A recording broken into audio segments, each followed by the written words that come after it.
Yo, what is going on, guys? Welcome back to the Mike Bartner Show. This is episode 8, and we have a very special guest, literally like the day one for me, back in my hockey TikTok days of like summer 2021.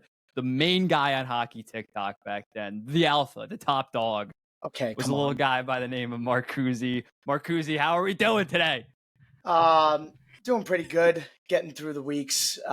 It's raining out, so I'm not exactly happy about that. But it is Friday, so weekend's coming up. So you already know we're gonna be chilling.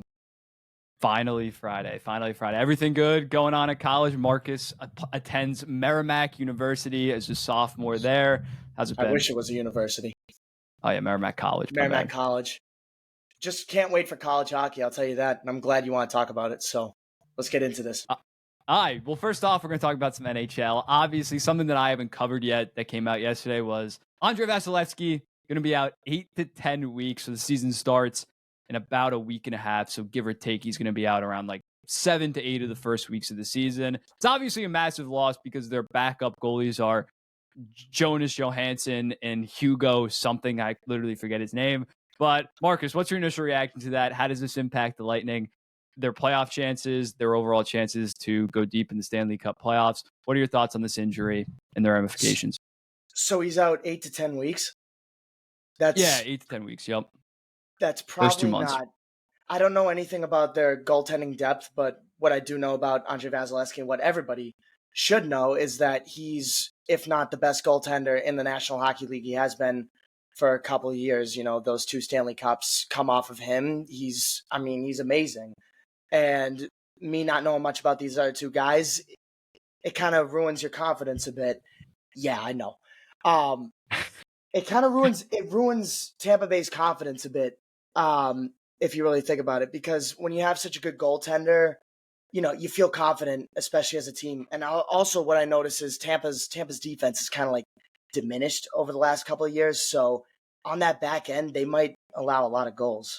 But a trade, that would be crazy for Andre Yeah, Vasilevsky. I think they kind of got to do a trade just because the guy that Johansson is like, he played for the Avalanche last year in like 2 games. He has a career like 880. So in looking at them for the past 5 or 6 years, Vasilevsky has played on pace for 60 games a year. So it's not like they've never really gone through this. So I think it is going to massively impact them in terms of the Atlantic Division. If you're Buffalo, if you're Florida, if you're Ottawa, you're obviously hoping that Vasilevsky is like healthy and all that good stuff, but you're kind of like licking your lips, being like, we can get out to a good start. Tampa starts like around 500. We're going to be a great position. You're Boston Bruins as well. So how do you think this impacts the Atlantic? Who do you think benefits the most from this? Well, the way I've always looked at the Atlantic, especially over the last few years, is there's the experienced teams, you know, the Toronto, Tampa, Boston, and then there's the teams that are sort of building up, like Ottawa, Buffalo, and Detroit. You know, Montreal's still going to be towards the bottom. They have a lot to work with. But for teams specifically like the Senators and the Sabres, you look at this as sort of an opportunity where are these giants with big veteran talent finally going to, you know, fall off? You're just, as an Atlantic Division, you know, a guy who is a fan of an Atlantic Division team, you're waiting for that, you know, change of power, sort of. You know what I mean? As Buffalo and Ottawa, I'd feel a little more confident. But then again, Tampa has a lot of top end talent still, even with Vasilevsky out of the picture. So they'll still be competing, in my opinion. It's just, when does that, you know, power struggle like flip? If you Yeah, get what yeah. For me, I think people are definitely going to overreact to it. Like before the Vasilevsky thing, they probably safely had Tampa at like second. Now they're going to be like they're fifth or second. Like it's going to go way out of the place. Which 2 months is huge, but the regular season is still what, like 6 months, and they're definitely going to have a sense of urgency that maybe they lacked in previous years. Honestly, especially last year, they just like cruised once they were basically locked into that third seed. And I just think it's funny how people are probably going to pick them to like completely miss the playoffs, and then they're going to trade for like a half decent goalie, and then immediately it's going to be like, no, they're a playoff team again. So I don't think it's like the end of the world. This isn't 3 to 4 months without him, but it is a pretty big deal in terms of the Atlantic and changing up. Obviously, for me, you probably see I'm like very high on the Ottawa Senators, so I already was probably going to pick Ottawa to be second in division, Tampa third.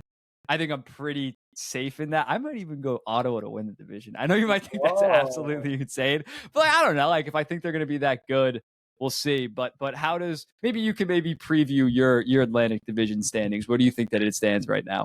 I've been working on it a lot. I mean, I think consensus is that Toronto's probably going to be first. Yeah, Your pick with Ottawa interests me a bit.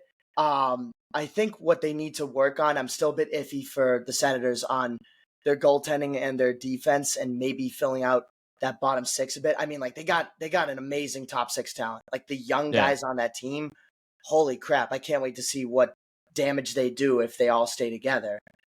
But I mean, I can still see the Bruins, making the top four. It doesn't feel like they'll drop off that far, but they're obviously not going to replicate last season, especially. Yeah, we'll dive into the Bruins in a We'll bit, dive but into yeah, that. yeah. When looking at the out of Senators, it's funny how like last year they got all this hype, the best top six in the entire NHL. I didn't really buy into it. I think in my preseason prediction I said that they're going to be the most disappointing team, but I think this year they did improve the goaltending with Korpisalo. Forsberg can stay healthy. Jake Sanderson emerged out of nowhere, so I think they were already on Tampa's level. And again, with Tampa, and maybe now they will have that urgency, but they've really lacked that urgency. And I think Toronto, to a degree, they're really going to be experimental with their team this year. We already saw William Nylander playing center. So I don't know. They're definitely a safe bet to be first, but I think that at this point, they don't really care about winning a division versus Ottawa's going to be like so hungry to like validate their fans and validate their overall core that I could see a scenario where Toronto's a better team. Like in the playoffs, I'd pick Toronto, but I could see the Ottawa Senators just going balls to the wall during the regular season and then losing in like 5 games in the first round or something like that. But we'll move on to that. That's obviously Vasilevsky talk. Boston Bruins. Me personally, right now, I'm just going to start off with this. I don't think they make the playoffs next year. Why not? What? Why not? The forward core is depleted. It is brutal. What's the third best forward is DeBrusque. The fourth best is like Charlie Coyle right now. Zaka, I I guess. I'd put like Zaka up in there Yeah. too. It's difficult to look at it because for so long you've always had that safety belt where it's like, okay, you have Bergeron and Krejci as your top six. Now you don't, and It's like it's a little bit of JVR a and yeah, it's Coyle. yeah, I know. Now it's a little bit of a panic mode, but I still think the Bruins are going to be a competitive team. Yeah. What I like seeing now with Bergeron and Krejci retiring is that there are roster spots open, and the guys the Bruins signed over the offseason, there's a lot of competition for who's going to play. And yes, it's a lot of like buy low guys, and I understand where people look at it and they're like, they completely bottled this offseason. I don't think they're going to completely fall off and miss the playoffs. There's still a lot of players on this team. You still have probably, in my opinion, one of the best defensive cores in the National Hockey League, and in my opinion, the best goalie tandem in the National Hockey League for another year at least. So that's going to be a key part of what this team's success is going to look like. Obviously, with Linus Allmark and Jeremy Swayman, those two guys are going to, be a brick wall. They're gonna have to carry, yeah. Yeah.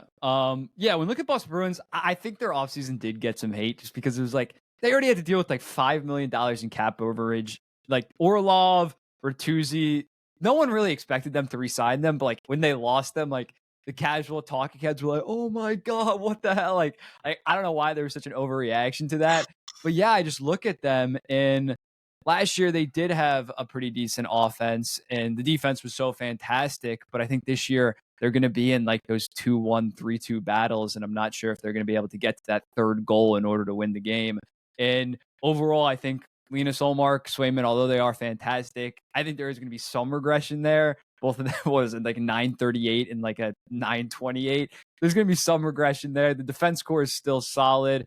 Who'd they lose? They lost Clifton. Clifton went to Buffalo. Yeah. Orlov went to Carolina. But aside from that, Yeah. it's still a pretty solid defensive core. You have to admit. Yeah, no, it's still definitely top 10, but I don't know if it's best in the league. If it's going to like carry the Yeah. Bruins over, because I get what you're saying. The offense is not the same. You do not have the Selke man himself, Patrice Bergeron. You don't have David Krejci. That hurts the defense. Pasternak's numbers are going, in my opinion. I mean, they're gonna deplete. There are guys that are going to have to step up in roles where they probably didn't expect they would. especially even though Jake DeBrusk had like 50 points last year, he's going to have to, take some more of the load. Zaka's going to have to take more of the load. But from what I've read, he says he's up to the challenge, but these are huge skates to fill. Huge. Yeah, dude. Even Brad Marchand last year, although they were so good, he was below point per game for the first time in like 5 or 6 years. Like, if they're gonna be a playoff team, they're gonna need him to go back to being like a 90 to 95 point Selke level guy for the most part. Because although James Van Riemsdyk can maybe get you 22 goals and like 46 points, it's just they need their top guys to show up. And even Pasta, 113 points. I don't think he's scoring 60 goals next year. So some of their top stars really need to step up and maintain, or in Marchand's case, even exceed his play last year in order to keep that offense at the same level. I just don't see it happening. And I agree with you. Maybe this year, well, you think I think they'll be highly competitive. Playoffs, I don't know, but it wouldn't be the worst thing for them to do a little retool year, get all that money off. Like, this year is not, there's really no expectations for the most part. If they don't make the playoffs, I think people will just realize, oh, we have a bunch of money coming off the books. We can retool and make the team better in the future. Next year is not essential, but it's going to be very interesting. It's going to be very interesting. I agree. I just think that just to, sum it up, next year there is some room for money. I think I agree with you when you say they should retool it. I think what the Bruins are so focused on is just keeping a winning team, because you're one of the you're one of the highest markets in the National Hockey League, right? So you have to keep a competitive team on the ice. But that should leave some room for some young guys to come in. And I'm glad we're sort of going through a retooling phase, because it's kind of a wake-up call to the front office. Like, okay, we don't have like the guys who are going to stay loyal to us forever. Like, we got to switch it up a bit. Yeah, it is a little bit of a weird situation, because like, maybe in a perfect world, although you don't like to like enter a rebuild, maybe you could like do like a 2 to 3 year like kind of rebuild retool. But Pasta has 8 years left on his deal now. McAvoy has like 6 or 7. So like, they have their 2 franchise players locked up, but the rest of the core is pretty old. So they're in this weird transitional where like they kind of need Fabian Lysell to really pop off. They need some of their young guys to really take that next step, because the plan is right now to be competitive over the next 5 years. It's not like a Pittsburgh where they're like all in, then maybe we suck. They're kind of in this weird transitional thing. And I mean, we saw with Bergeron and Marchand when they missed the playoffs for like 2 years, and then like they dipped after 2011, 2013, missed the playoffs, then immediately shot back up. We're in the Cup final by 2019. So maybe we can see something like that. It's definitely going to be interesting. Amen to that. I'm just hoping for the best.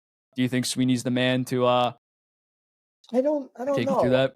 I mean, the way I've always seen Don Sweeney is, I'm not sure he's the best like sort of draft general manager, right? Yeah. But he does make a good amount of deals. The deals he's made for some of these guys, and you look at how the players turn out, it's like, holy crap, he kind of lowballed on it. I think he's a good competitive GM in the sense like he makes good trades, in the sense that he does good signings. He knows where the team like needs to fill holes. But for a team that's kind of retooling and rebuilding, I'm unsure if he's I need to see it.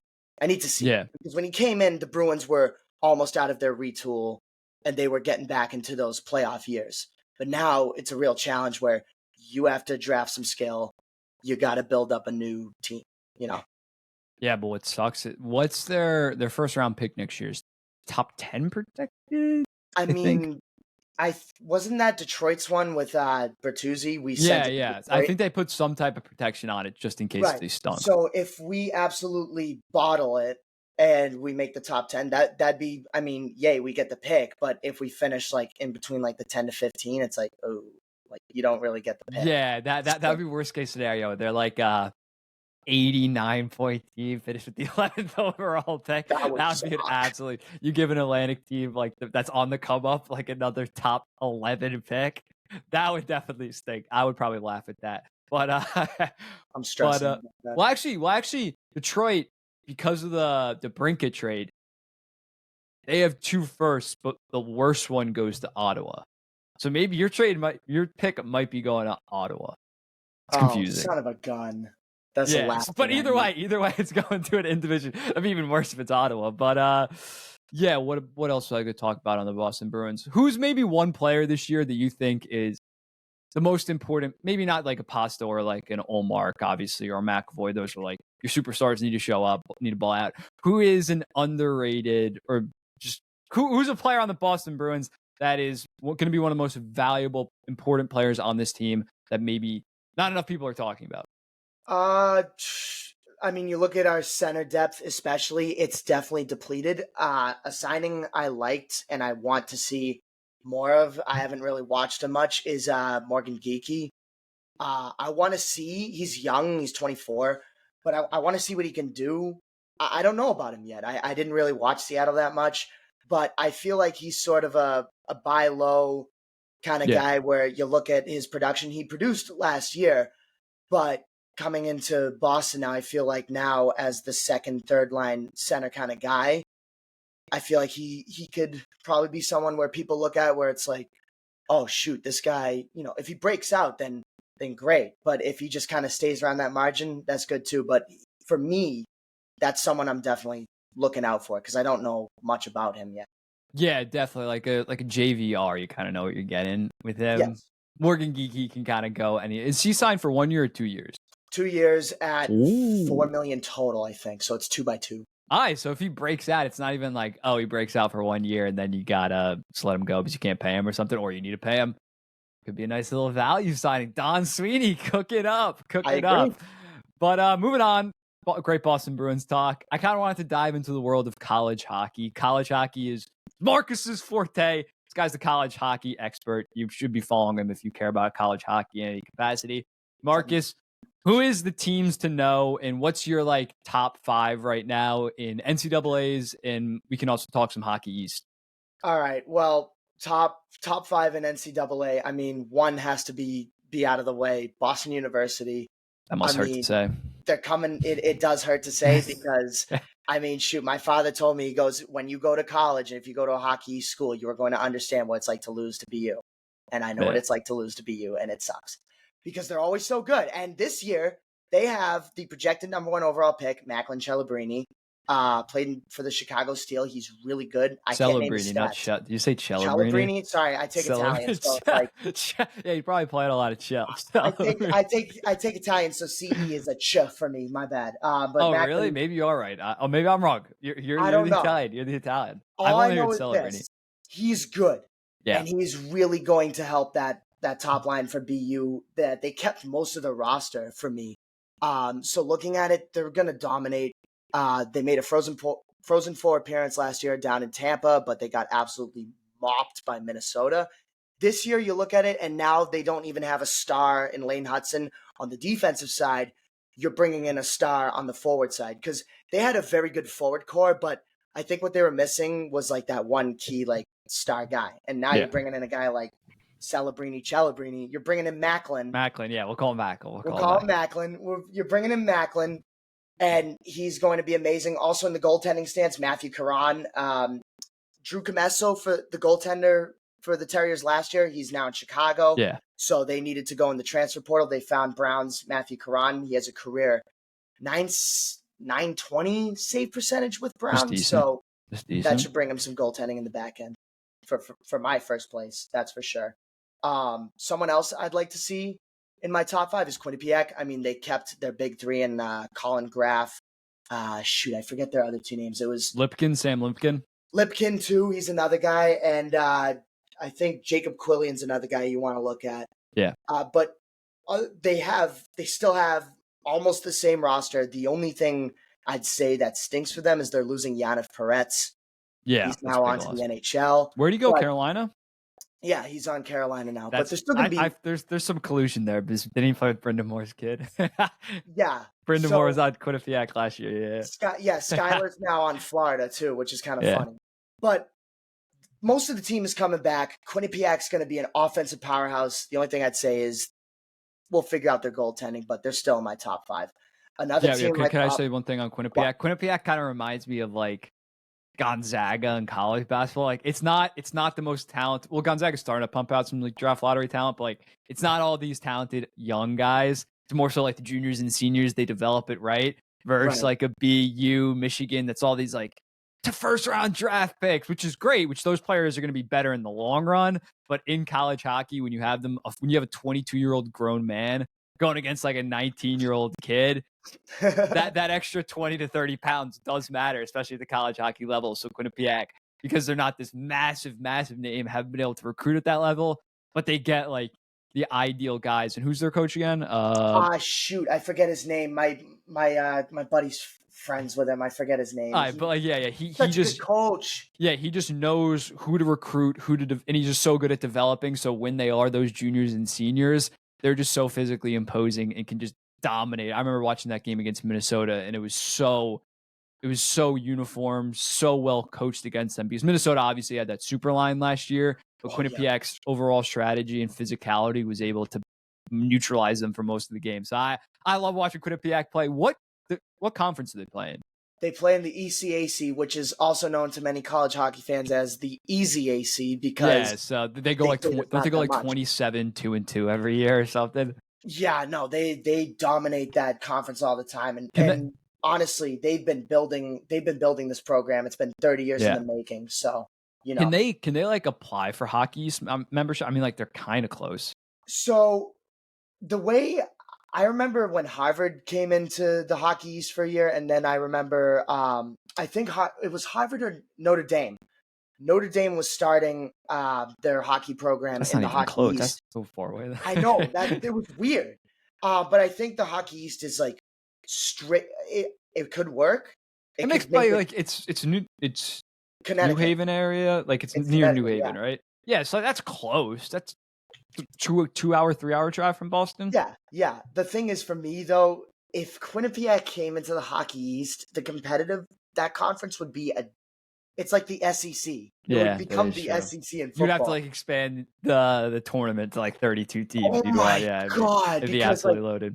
It's a loaded. Yeah, you're right. It is a loaded team, and such a good program that's been building up. Hold on.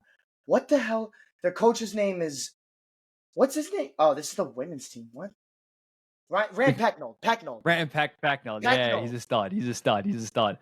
Fudge. He's such a good coach. I remember a story when he went on, I think it was Spit and Chicklets, and he said he would have like 13 goalies trying out in his early years, and he'd say like, "Can you play forward instead?" That's where he started, and now he's on top of the world. Yeah, no, it's why like Quinnipiac, like all the rest of the schools. There's a couple like the Minnesota like St. Cloud or like that come out of nowhere is Minnesota St. Cloud. But like that's hockey state. The fact Quinnipiac went from some small Connecticut school to hockey powerhouse is absolutely insane. Another team that I think is going to be interesting is Boston College. Talking mainly Boston right now. Boston College brought in Will Smith, Gabe Perreault, Ryan Leonard, Artem something, some guy that went in the 4th round. Will Smith. I said Will Smith. You did? Oh, yeah, geez. Drew Fescue or whatever. Like they by far had the number 1 recruiting class last year in the nation. What's your kind of expectations for them? Because they really weren't that good of a team last year, right? Weren't they like sub 500? It was, they were about a 500 team. They were getting over the Jerry York hangover sort of thing, where you lose a Hall of Fame coach, and it's like, nobody wants to play for you all of a sudden. Transitional year, yeah. A transitional year, right? And so like many hockey teams like Merrimack took advantage of that, because I mean, shoot, they've been dominating for God knows how long. But and they had to have like Cutter Gauthier, like, try and take most of the load. And now you look at it and it's like you have Gauthier and then those NTDP guys. It's gonna be nuts. And another player I want to mention is Jacob Fowler in the goaltending category. He was a 3rd round pick to Montreal. Yeah. Mm-hmm. I can't wait to see what he can do, but I mean, oh my God, this team, the offensive talent is going to be oozing, dude. It could be levels of, if it's like Leonard, Smith, Gauthier on that first line, or Perreault for Leonard, that could be as good as maybe even the Minnesota Nyes Snuggerud Cooley line last year. I loved him. I love Logan Cooley. I think he's an absolute stud. Matthew Nyes is a 6'3" freaking unit. I think that line's be fantastic. Because Gauthier, last year with not a lot of talent, still had like 37 points in 32 games. He was like the most underrated player in college hockey somehow, even though he was a 5th overall pick, has all this hype around him, dominated the U.S. developmental scene. I remember I went to Frozen Fenway and he just stood out because he's like 6'3" or 6'4". absolute beast, just flying around the ice. Whenever he had the puck on his stick, I was just in like awe, and his shot was His next shot, level. yes. Yeah, I was it's a waiting for you cannon. to say that. It's a goddamn cannon. So I think this year, when he has a playmaker like a Will Smith or Gabriel Perreault, their two play styles with Cutter Gauthier to just rip home goals, I think he can score. What would be a high number, like 25 in college hockey? That'd be like a Yeah, 25 and that's a 25 very season. good number to have. Yeah.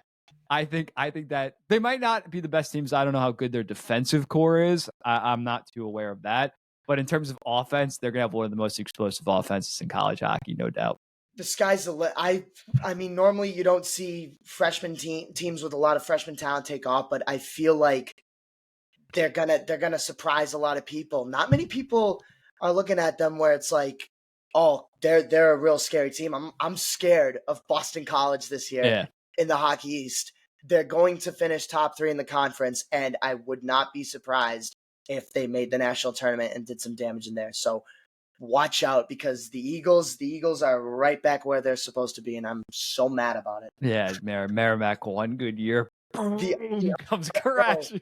It was your freshman year too. Can't have it. You peaked as a freshman. How does that feel? Your team peaked as a goddamn freshman. Well, it's still gonna be a fun competitive year. I'm excited because there's so much competitiveness coming to the Hockey East. I mean, shoot, even next year, I'm already looking at next year where it's like Cole Eiserman is coming to Boston University. It's like you've got to deal with that, and then just Cole Hudson too. Cole Hudson, yes, Lane's brother, man. Oh my god! And then I was a week or so ago. Jimmy Hagan's the projected like top 2 pick in 2025. He committed to Boston College. It's like it's pretty interesting how for a while everybody was going to Michigan, Minnesota.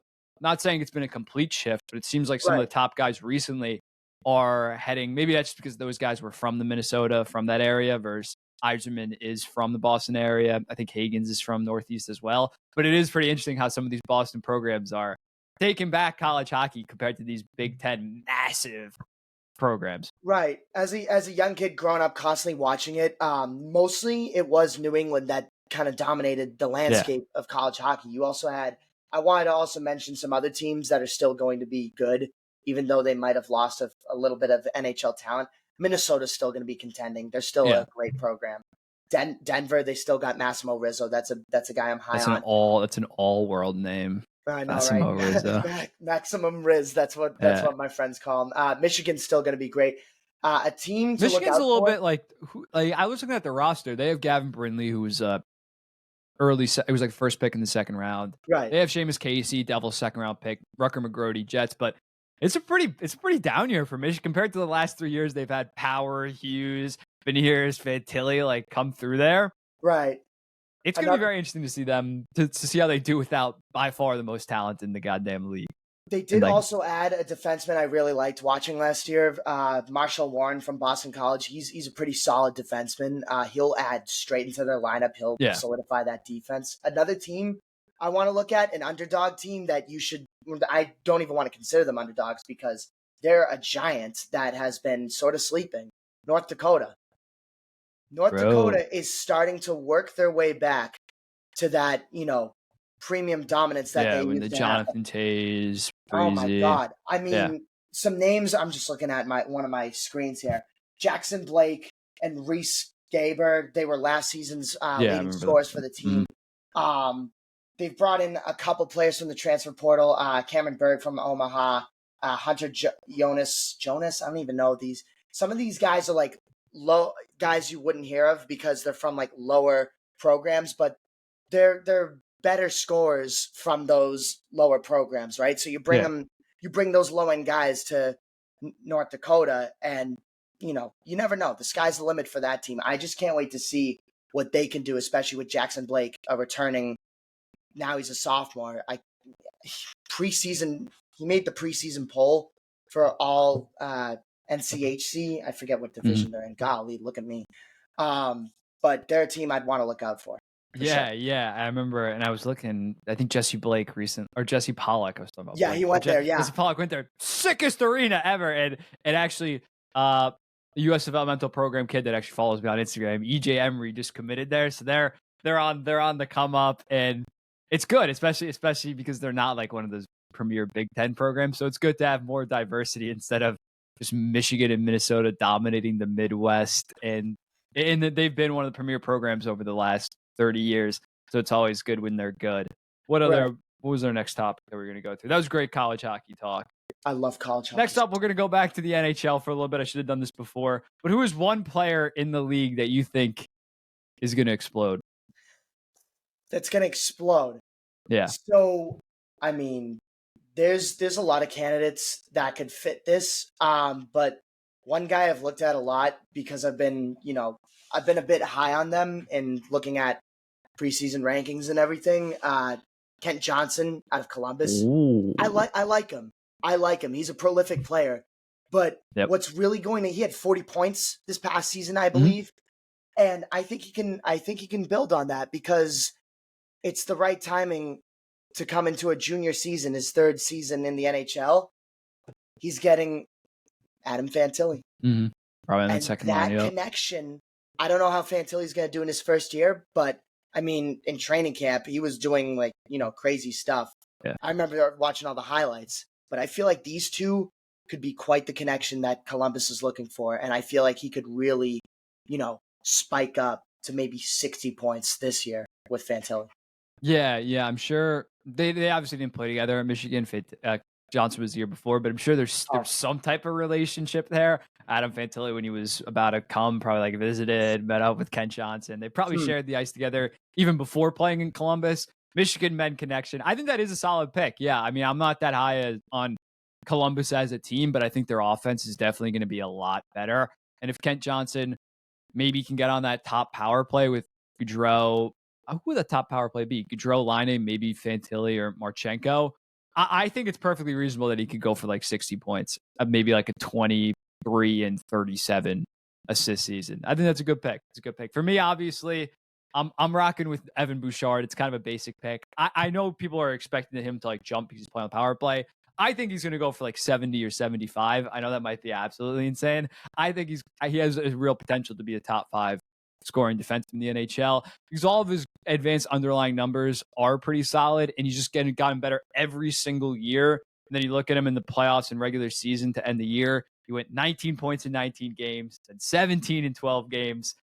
He's going to absolutely explode. Do I think he's actually a top 20 defenseman in the league? No, but he plays on Edmonton, so that's a good point. Tyson Barrie's putting up 65 points consistently on Edmonton. I can't wait to see him on that Oilers power play. And thanks for reminding me that Kent and Adam didn't play together. God, my brain had a fart. Were you about to say, yeah, they played together? No, that's a good point. You make a good point, but I feel like with Fantilli coming in, that would help Johnson a lot. Yeah. But you make a good point with Bouchard. I don't think it's much of a basic pick. I mean, he's starting to mold into a key piece of this Oilers, defense, even though he's more of an offensive player, but the more guys that emerge for the Oilers are going to help them win a Stanley Cup. So I'm really high on seeing him too. He's a good pick. All right, up next. This is to end the show. This is going to be fun. We are going to be doing an Atlantic Division draft. Every player in the Atlantic is up for grabs. We need 3 forwards, 2 defensemen, and 1 goaltender. We're going to assume that they're healthy, so you can pick Andrei Vasilevsky if you want. Feel free. We're not going to be like, oh, he's hurt. These are just when these guys are at their best right now. Well, based on how good they are right now, when healthy, we're going to be doing that. So first off, I'm going to defer. We won't even do a snake draft. Just a snake draft would be boring. Just two-person snake draft, just going back and forth. Two. But Marcus, I feel like we're not doing the specifics, so I don't really care about having first overall. So you can go first. All right, bet. Man, there's so much talent. Let me write this down. There's so much talent. I mean, looking at these teams, first overall, I know who I want to put on my right wing. Let's go David Pastrnak. You knew I was going to take that. First overall. You knew how I was going to take him first. I am going. Fuck. No. I shouldn't have. First overall does actually matter. I forgot about Pasta. I'm going to go Austin Matthews. Okay, that's a good one. So Matthews is off the board. I'm trying to visualize this so I can remember. Yeah, you can. We'll do it positions do kind of matter. You do want a left wing, center, right wing. But if they've played center, I don't know how to explain this. But you can't. I get what you're saying. Austin Matthews has never played wing. Don't throw him on your wing. That I would take that into account. But Obviously not. Like Tage Atlantic. Thompson has played right wing. You can qualify him as a right wing too. He I don't know. has. Okay. Yeah, I have So dual eligibility in fantasy. I think I don't know. there you go. Shoot, a guy who I want to. Dude, this is tough because there's so much talent. Oh my god. Crap. You know what? I'm just gonna go. Oh, I already took a. I wanted. What position has? I want to take Mitch Marner with my second pick, but he's a right wing. And I just gave you the idea of taking Marner because I mean, okay, we can get rid. You, I guess you don't need just three, but you need like one center. I guess. We'll Okay, say. yes, obviously, yes. I'm building my team, so I'm gonna put Mitch Marner in at my other wing. Marner, all right, then I'm sprinting to the board and I'm selecting Matthew Tkachuk. Oh shoot, that was a good one off the board. I was like, oh, that was a good one. I assumed that you're gonna go with Tkachuk. Damn, I forgot about him. Crap. I'm like starting to forget players. I gotta pull up my phone. No, it's okay. Don't worry about it. I totally get what you're saying, but there's so much talent in this. Yeah. Yeah. Marner and Tkachuk. There's not like that big of a gap. So much talent here. Who to pick? God, I wish it was like the All. It was around All-Star game. It's gonna be funny when I post these like anonymously, and you have like Pasta and McAvoy and like Hallmark in that. Like, oh, which one's Marcus's? I mean, well. Can you blame me? You know what I mean? Yeah. Who do I want? I think I want to either. I mean, you got to go with a goaltender. I don't know. I mean, I might just take best goalie in the league, in my opinion. I might just take Vas. I might have to. I need a good goaltender. All right, that's good. Then I can just wait to take a goaltender last now that you picked one. Yeah, there you go. That's an advantage. I'm gonna go. Screw it. Also for like the fairness of like people assuming that it's not knowing that it's your team immediately. I'm gonna go with McAvoy here. We both have one Bruin. Come on. I couldn't have you have like McAvoy, Lindo, and Pasta. Get that. That's a good pick. Good pick. So I got a wing. I got. Are we gonna do right defense, left defense though? I'm just gonna pick defenseman. I'm just looking at it from that perspective. Yeah, that's fair. Okay, let's see who we have. God, there's just so much talent. You know, I don't want to be. It is ridiculous. I don't want to leave somebody off the board, but like if we did like the Pacific, it would be like Draisaitl, McDavid, and then there's like a big drop off. Then it's like Pedersen, then like another drop off. This one is tough. Let's see. Someone who I think, you know what? I want to fill out this position. Someone who I think is probably one of the more underrated at his position in the National Hockey League. I love him. He's probably one of my favorite players to watch. Yep. I want to take Braden Point as my center. I like that. Yeah. I want to take Braden Point. I was gonna, if I didn't take Matthews, I was eyeing Point. All right, I got the NHL app up right now. I'm just like see the divisional teams, not even look up the players. Next up, I need a winger. I need another winger. Could take that. Do I throw Tage on wing? Dude, there's someone that we both will miss on if you don't take him. I'm just saying. There's a guy that Nikita Kucherov. There you go. You should. I'm surprised I didn't take him. I would not have done that. I would not have given you that hint. You're a better man than me, dude. I would have been like, yeah, Tage Thompson here is a great pick. It's a great pick. If he was left off the board, that would have been like, what? What are you doing? You got to get some defensemen, dude. I do, but there is still a lot of great options left for me. Just looking at some of these amazing talents. Yeah. You know, there's so much talent in the National Hockey League, people. There's so much talent here, people. Give me an effing break. Real hot take. Okay, son of a gun. I could go with a few people, but someone who I think is going to build off his year. I want to take Rasmus Dahlin, get him off the board. I want to take Rasmus Dahlin. I think he's developing into a real good player. That's by far the number one, arguably. I kind of forgot about him. I probably would have went McAvoy, but that's there's a fat drop off after this now. I got two defensemen on the board. Damn, dude. Hedman or Sergachev is like intriguing, but Hedman just had a big down year. Hey, but if you pair him with a good defenseman, he plays a lot better. I'll tell you that. Yeah, facts. My philosophy is you're only as good as the people around you. Yeah, I'm gonna go. I have McAvoy. I'm gonna Drum roll. imagine I just go like Matt Grizzly just because I have McAvoy. Right?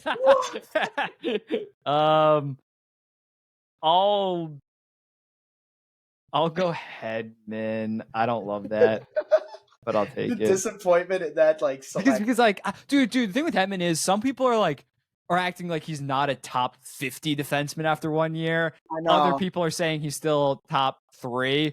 It's like it's one of those things where there's such extremes. Like, obviously, if you think Victor Hedman's ass nowadays, like, you're just stupid. He had one down year. The year before that, he had 84 points and was a Norris finalist. But he's just, he's a very controversial player at this point. So you got a defenseman left. I have one defenseman left, and I think to put on my team, there's 2 options really. There's really 2 options. I can't think of any, or 3 actually. But I think the most solid selection to kind of round out my team, I'd probably go back to Toronto and take Morgan Riley. I think I want to take him. Ekblad was still on the board for me. Sider too, but I think I want to just go with the solid Morgan Riley. That's solid. And all right, so your team is Pasta, Marner, Point, Dahlin, Riley, Vas. My team is Austin Matthews, Kachuk, McAvoy, Kucherov, Hedman, and then I got to pick goalie. I just go Devin Levi. Shock everybody. Shock the world. Insane. I think I got to go Olmark. Like, not there's not really any Samsonov, Bobrovsky, Levi, Korpisalo. I mean, Bobrovsky had a good year last year. Yeah, no, he balled out in the playoffs, but yeah, I think I'm gonna go with Olmark. That's a good choice. They might think that my team's your team at this point. 2 Bruins. Hi, here we go. Here's the official teams, and you can't even see it. It's in reverse. Yeah, I know. But I'm definitely throwing that up on Instagram. But anyway, oh my God. that's the episode. We went for like 42 minutes. Marcus, anything you want to plug? Really appreciate you having you on. I want to plug that. I want to thank and Beyond Hockey, Michael Bartner Productions, for inviting me to come talk. Appreciate you, Mike. You a dog. You a real one. Will not be the last time. Will not be the last time. It's a guarantee. Yeah. I mean, like this show, it's awesome what you're doing with this show, and I mean, I'm praying the sky's the limit for you. Go. Same with you, dude. You got to start posting on YouTube and more other platforms. Yeah, I know. Can't just be TikTok and IG. It's just for me. It's just like when I'm at school. It's just like when I'm doing like my schoolwork. It's like, man, I'll tell you, this week I had like 3 essays I had to buck out and like 2 tests. I was like stressed. Yeah, it's tough. No, it's definitely tough. But yeah, that's why I put off YouTube. Is like whenever I wanted to start doing it, I wanted to like do it right, have the time to do it, carve it out. I want to half-ass some shit. But you'll get there eventually. Again, you're only a sophomore. You're only what, 19? Yeah. It's like you have time. Baby. I'm 23 years old. I'm old. I'm washed up. I got to make this work. But you got time. You're doing great in school. I have no doubts that once you you'll be successful. You'll be successful anyway. You'll be successful everywhere. Check them out. You want your college hockey talk, NHL Bruins talk. He's your guy. He's going to be the future face of college hockey. Just start like a hockey page, like everything college hockey or whatever, that one page. I love everything college hockey. Yeah, those guys are amazing. You should hit them up and see if you can like work for them or like They already hit me up. We like talk all the time about like college and stuff. Yeah. So. And I will be coming up to Boston at some point this year. Maybe hit up some college hockey games. Maybe at a Boston Bruins game. There will be an in-person. I'll come up with one of my boys. We'll do like a fucking vlog or something. It'll be intense. Beanpot might be the move. Beanpot. When is that? The Beanpot's around like the turn of the new year. They do it around like January, February, I think. All right. So we'll make that happen. But thank you guys all for watching. Comment, like, subscribe, all that good stuff. See you guys in the next one. Really appreciate it. Peace out.